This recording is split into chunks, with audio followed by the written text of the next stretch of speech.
Okay, what is going on, everybody? This is Trudger MC here, and today I would like to share with you what I think are 5 very underrated McFarlane Toys figures. Now, if you're into the collecting of McFarlane figures, either from DC Multiverse or Mortal Kombat or Spawn or whatever it might be, I think these are 5 figures that would be very good additions to your collection, depending upon what kind of collection you're building.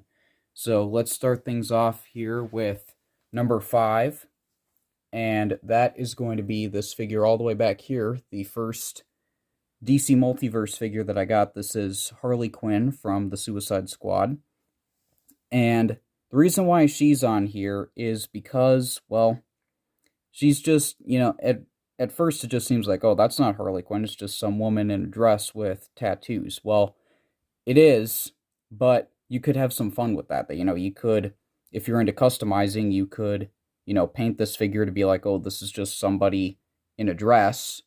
Or, you could have it be that, oh, it's Harley Quinn, but she's like, sort of dressed up in the sort of different look. You don't have to go with a look from the Suicide Squad specifically if you're not into that.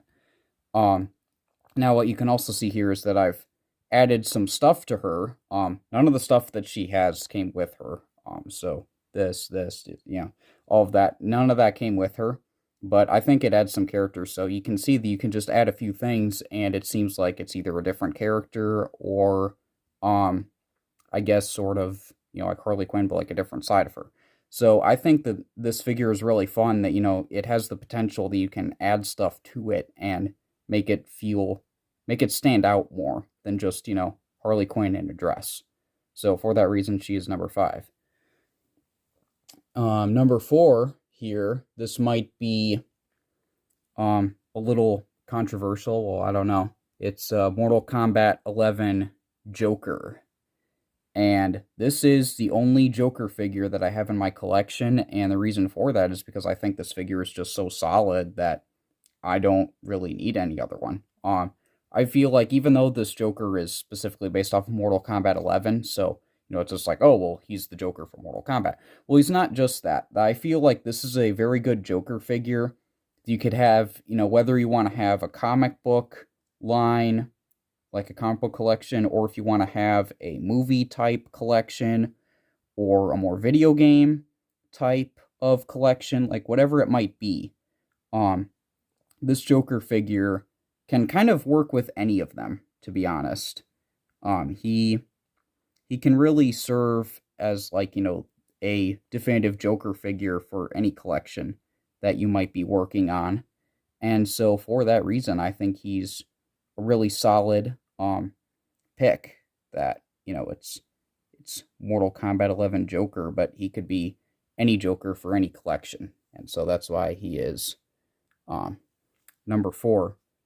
Now for number 3, we have what I think is a very big point of contention. This is Batman from everybody's favorite Batman movie, Batman and Robin. I'm obviously kidding about that, but if you do like Batman and Robin, I mean, there are things to like about that movie. It's just that collectively, not a lot of people like it, but you know what? That's okay.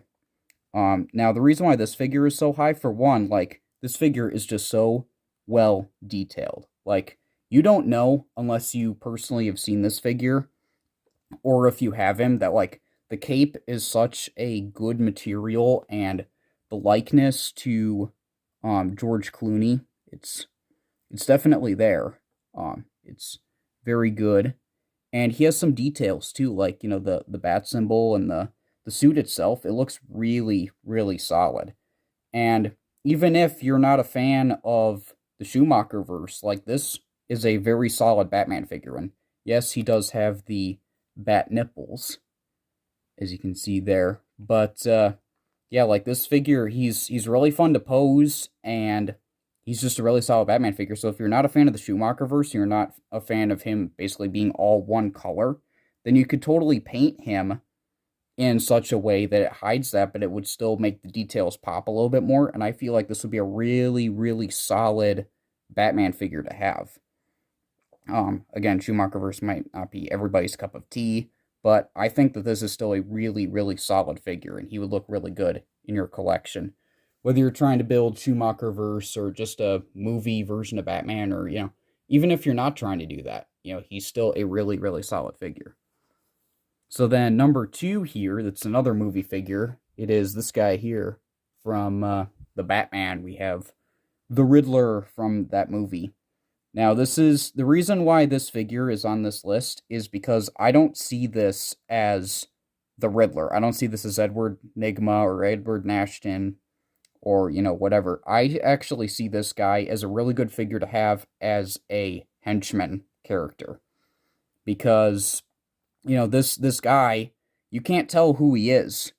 And that was the point of the movie, that, he was supposed to be this, serial killer, terrorist type guy. But really with this figure and this design of the character, you could really have him be just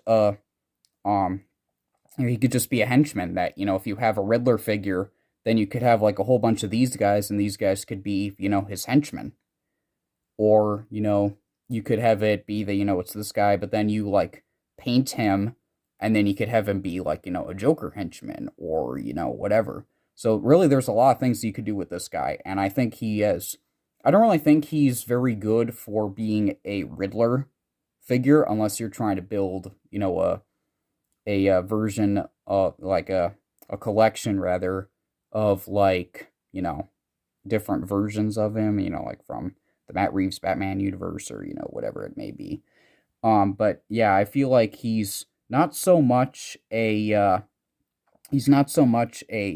Riddler figure, like, specifically, but he's a really, really solid henchman figure, if that makes sense. So I feel like you really can't go wrong with this guy for that reason. And then number 1, it's a figure that most people probably don't even know who he is, but that's okay, because Todd still delivered with an incredible figure, and that is this guy right here, Soul Crusher, from the Spawn line. And when I first saw pictures of this guy, I had no idea who he was. And even after, like, reading some of the comics and finding out who this guy is, I still, like, the main thing that I like about this guy is his design and just, like, how unique he looks. And what I like most about this guy is that even if you're not trying to go for a Spawn line, like you're not trying to build a Spawn collection, then he would still fit in well with your figures. So, like, over here we have him with Spawn here, and then you also have some Mortal Kombat figures back here. And he works well with either one.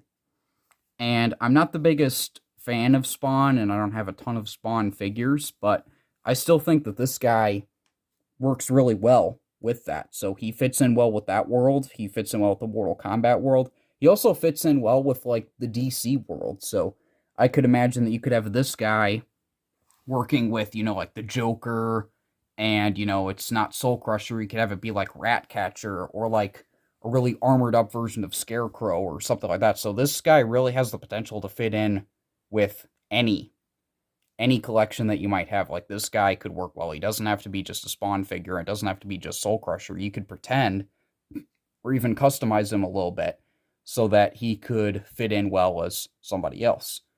And so that's why he is my number 1 here for most underrated McFarlane figure. Now, of course, that is my opinion, and I would like to hear what you would have to say about that, of, what McFarlane figures do you think are underrated or maybe overrated? And, yeah, I would love to hear your feedback with that. And then, yeah, if you enjoyed the video, please do leave a like, do all the YouTube stuff. And, yeah, I would definitely appreciate that. And until then, I will see you all later. Goodbye.